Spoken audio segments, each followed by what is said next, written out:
Manghuli po tayo ngayon ng tilapia.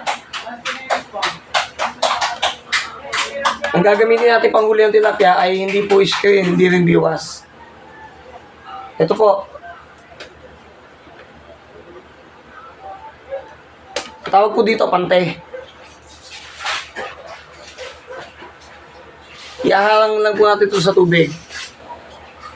Tapos, once na may dumaan ng tilapia, pwede siya mahuli kasi yung pagka lambat niya, malambot. Ito po. Ang sukat po ng pante niya, kung tawagin, ay 5.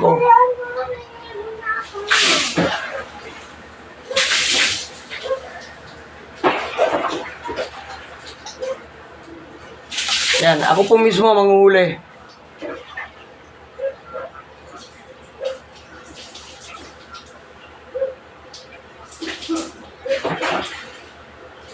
Di bali, 4 na ganito po ang ating dala.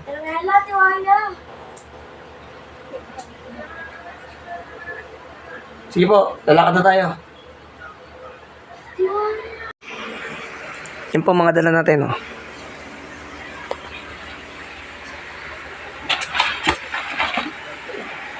Lambat, saka batya.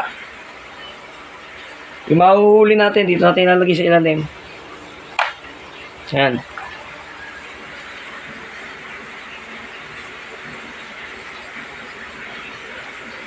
Yan, kukuha lang tayo ng mga gamit, mga at panaklob sa mukha bago tayo umalis kasi mainit. Saglit lang tayo, kukuha lang tayo ng pangulam. Tingnan natin kung makakahuli yung gapit nating pante o lambat.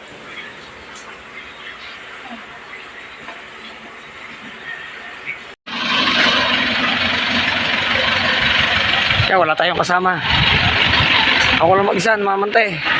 Ano?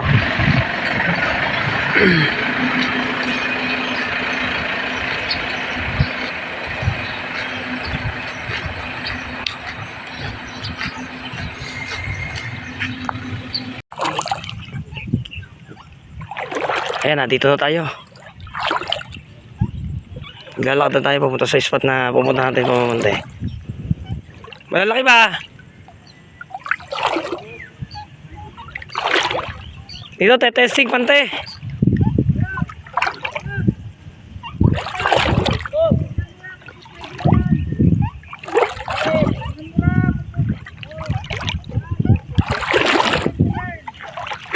Naglalakad na tayo pupunta doon sa pupunta natin na spot.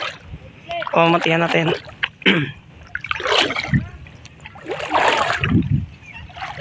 Wala tayong kasama. Hindi natin i-video yung actual na pagkakalat natin kasi wala tayong dalang tripod. Kaya medyo putol yung video natin.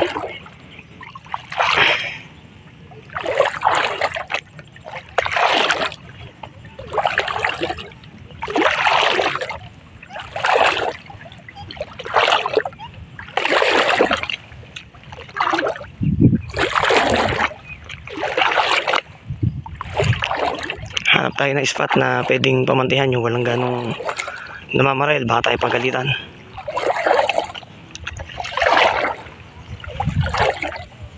Kasi pag may namamaril, bawal kalatan ng pantay kasi mabubulabog.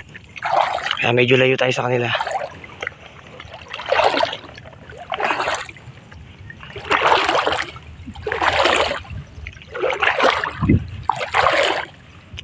Ang dami niya, Mel.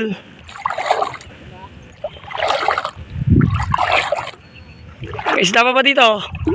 May isda pa? Tetesting ako, ang ulam. Saan? Yan yung pesong yan?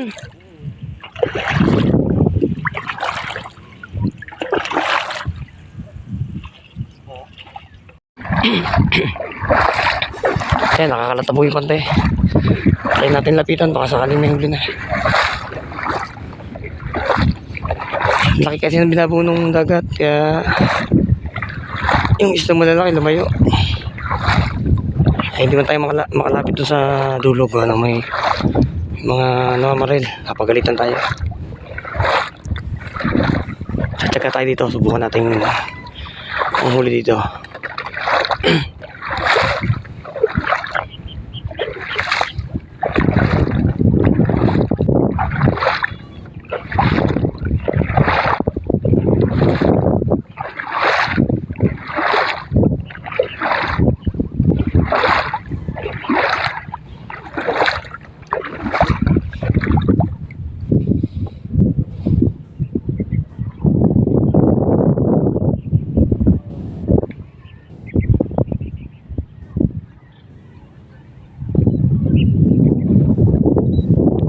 Ay, may huli na to, nagalaw. Tingnan natin. Ay, nagalaw.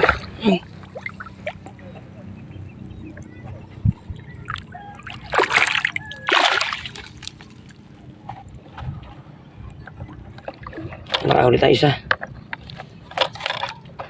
Medyo ang hirap kasi wala tayong kasama, wala tayong naghahawak ng ano.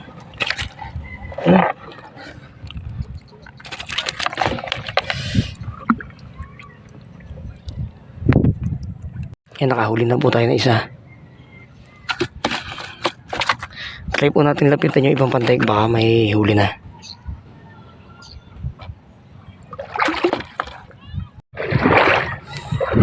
Ayan, lilikumin ko na po yung pantay, kaso hindi nyo makikita yung paglilikom ko kasi wala tayong kasama, wala tayong taghawak ng cellphone pang video. Susunod lang po tayo. Kaya hindi nyo makita yung actual na pag-aayos ko ng pante.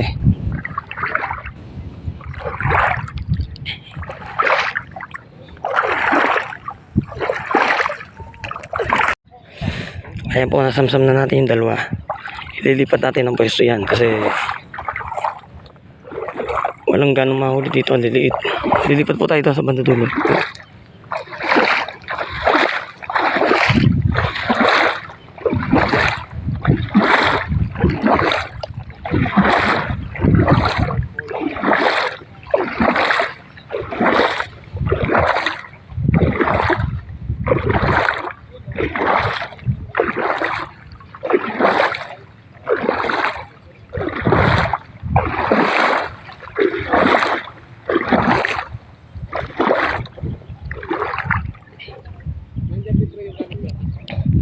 Yan po, kinalat natin yung panty kanina, tapos naglakad tayo, yung tilapia na bulabog, yung mga lalabas na isda, ayun, pumasok sa panty natin. Nakita niyo naman kanina, di ba? Ay, try natin ilipat yung ibang panty para makahuli na mas marami pa. Sige po. Ayan po, sinasamsam na natin yung panty, pero yun, sa dulo, minagalaw pa rin. Sige po, tingnan natin.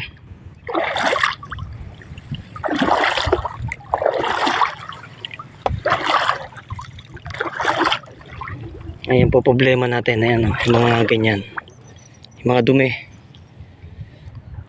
Yan, kailangan natin tanggalin yan kasi once na hindi mo tinanggal yan, magbubuhol-buhol yung panty mo.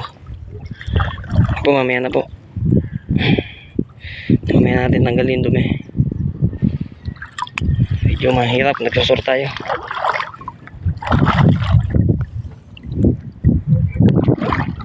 Pinagalaw po doon yun.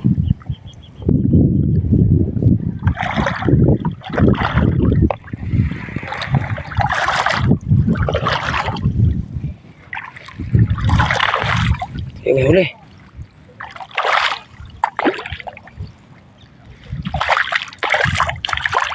Ay, maganda-ganda po pala kayo. Huli yung ating lambat.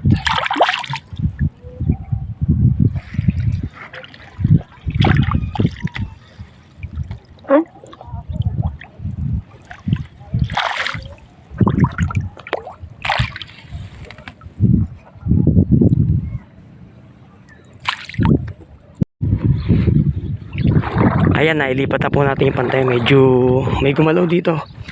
Silipin natin. Kalalagay lang po, 2 pantay pa lang yung naililipat natin. Tingnan natin kung ano gumalaw dito.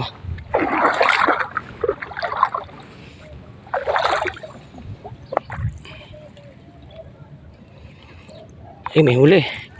Kaya pala gumalaw yun, oh.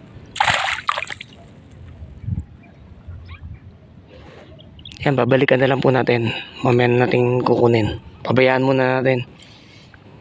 Di bali may 2 panty pa. Ililipat natin yung 2 panty na dito. Doon sa kabila.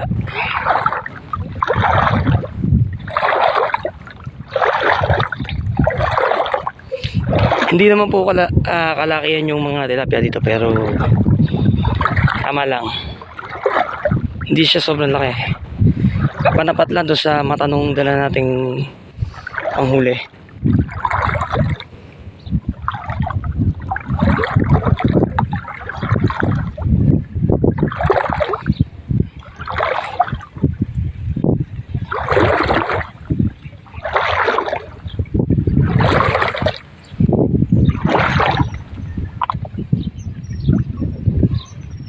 Ay, medyo mababaw. Hindi pwedeng kalatan dito. Wala tayong mahuli dito.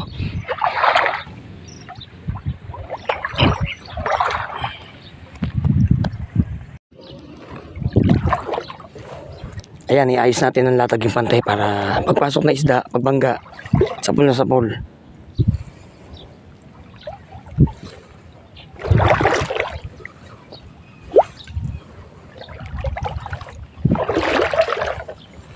Yung mga isda po nandiyan sa ilalim ng akungan.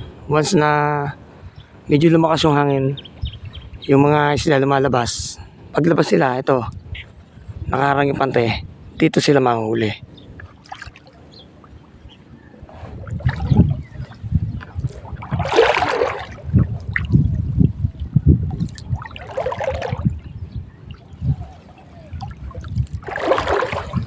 Katatapos lang po natin sa undas ng ating vlog kahapon. Ito, fishing ulit tayo. Ayan, may huli, oh. Nakalalagay lang po, may huli na agad, yan, oh. Sige po, pabayaan muna natin.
Ikakalat uli natin yung pangatlo sa pangapat na pante doon sa bandaron.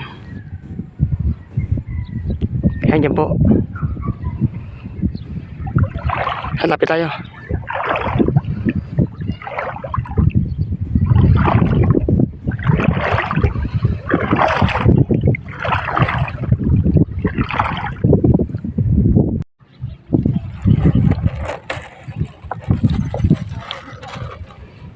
Ayan, nakapito na po tayo. 7 piraso huli natin doon sa 2 kalat natin kanina. Ayan, oh. Meron na tayong pamprito. Ayan, oh.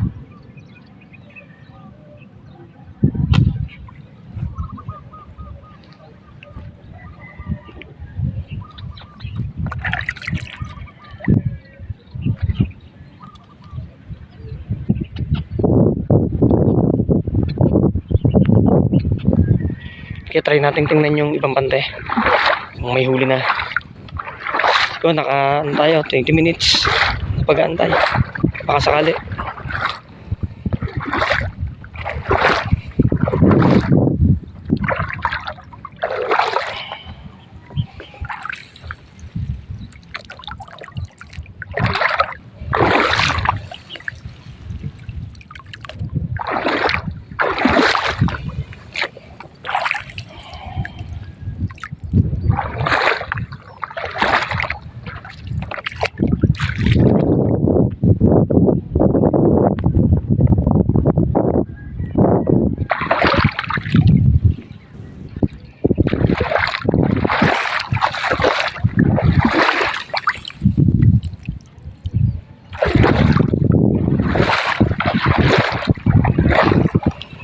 Ito yung unang pantay, hindi humuli kasi hindi maganda yung pagkakaayos ng pantay.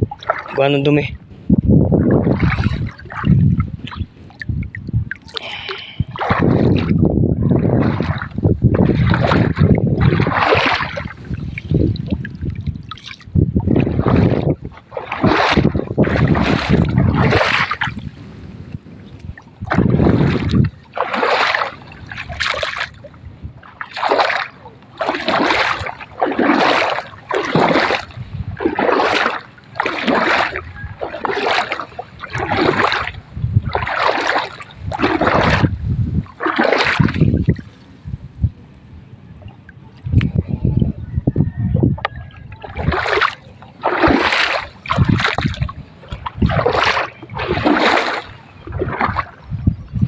Ayan po yung unang pantay sa pangalawa. Hindi ko na gano'ng inangat kasi parang walang huli. Kasi yung pagka ano ng pantay niya hindi maayos yung pagkakalagay kaya parang walang huli. Ito try natin yung pangatlo sa pangapat.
Ayan, pauwi na tayo.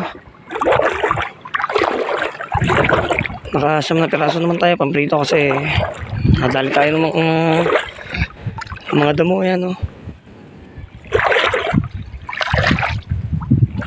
Kasi pag nadali ka yan, yung panty po didikit-dikit, hindi mo may kakalat ng ayos. Ang hirap mag-ayos ng panty dito sa may tubig.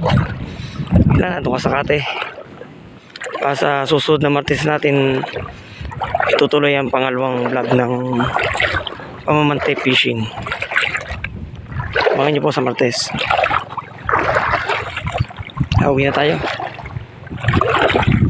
Balik na.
Yan, pauwi na po tayo.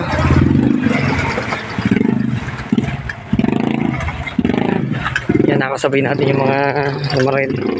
Napauwi na rin kasi lumakas yung hangin. Pag lumakas yung hangin, wala mahuli. Lumulubog po yung isda.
Nakauwi na po tayo.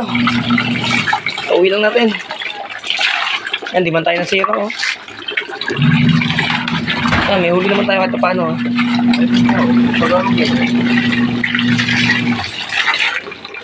Lumakas po yung hangin, saka yung panty natin nabalot ng dumi, kaya ang hirap ikalat. Yan, oh. Oh, hirap na po ikalat niya. Pag ganyan, kailangan linisin na.